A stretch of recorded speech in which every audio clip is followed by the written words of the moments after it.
Hey guys, it's Gary Wong with GaryWongRealty.com again. People know me as the Christian Realtor. I'm also the author of the book on Vancouver real estate. Today, I'm really glad and really happy to have my friend Stephen Majetic from Freedom 55 Financial here with me. And we're going to talk about why is it important for someone who's looking to buy or sell real estate to talk to a financial planner.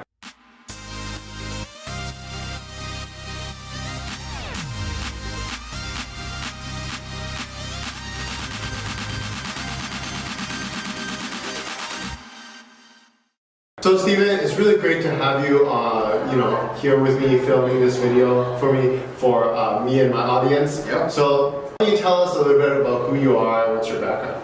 Okay. Well, Gary, thanks for having me, and those that are watching, thanks for wanting to hear what I have to say. I am Stephen Majetic. I am a financial advisor, and I manage my own financial planning practice here in Vancouver, British Columbia, and I'm affiliated with Freedom 55 Financial. So a little bit about me and what I do. I guess we'll kind of bring it back a little bit to how I got started. Obviously, I went to school, thought I wanted to be an accountant. Amazing career, just maybe the platform of it wasn't for me. Mm-hmm. But during that journey, I figured I needed to get some numbers experience on my resume. So I went out to a lot of financial institutions and things like that. And I was lucky enough to be hired by a reputable local bank here. And I spent many great years there. I think it provided me the opportunity to learn a lot about how to serve people and their financial needs in that financial services sector. And I had a lot of great success there. I could have spent the rest of my career there. But working in a retail banking environment, while I loved the people I worked with, I loved the work I did, and I realized that I was better maybe in financial services than I was in accounting compared to the experiences that I had. I had a really good time. However, I got to a point where I loved what I did, I just didn't love how they did it. I didn't want to be in a situation where I'm advising my clients. However, it wasn't the actual advice I was given, because I was given targets. Oh, you have to do this many credit cards, this many GICs, this and that. And it skews your ability to act properly in a fiduciary manner. And it's actually funny that years later it kind of came to light with CBC. They've kind of put out a whole thing about certain banks and things like that. And something we've known forever. So, I did a bit of soul searching, and I said, is this really who I want to be for the next 40 years? Do I really want to be the client? Oh no, you don't get a loan. And that's not the type of guy that I am. So I got in touch with what I love to do, which is help people and do the planning side of things. That is a service that traditionally in a banking model is reserved for high net worth individuals.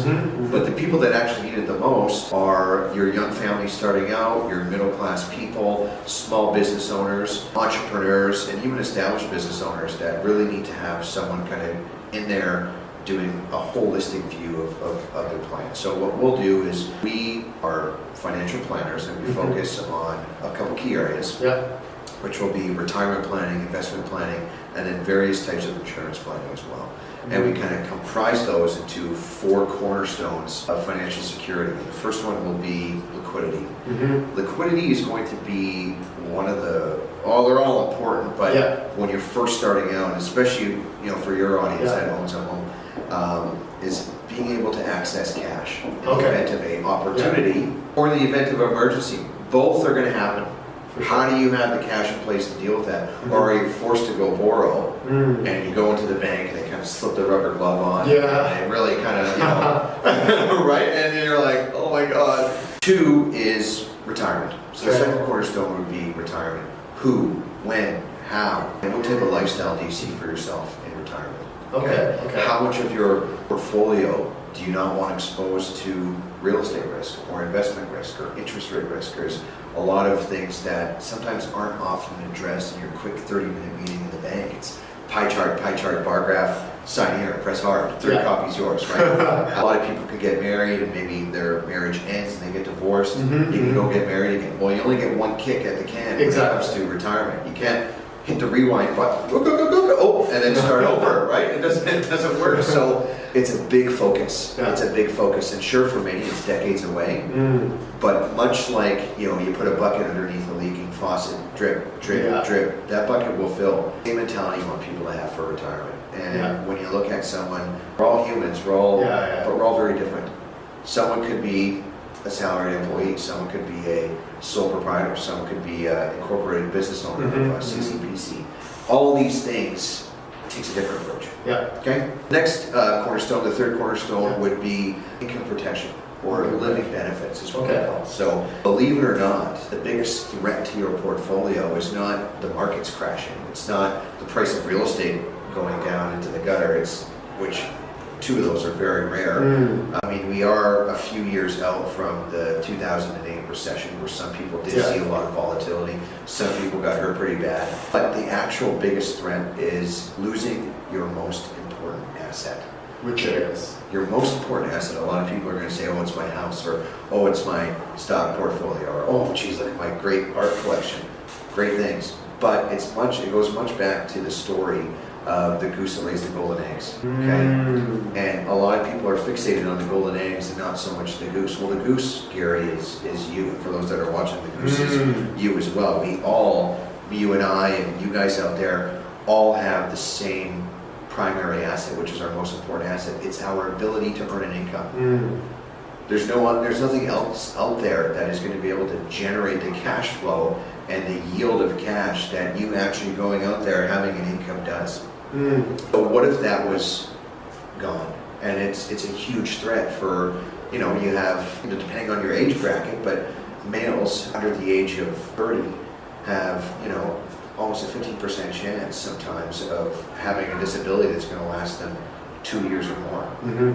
Well, what are you going to do? We've all either experienced ourselves, seen our parents or siblings or good friends, other family members, or heard horrific stories from that same group of people about individuals who have come down with a severe illness, heart attack, stroke.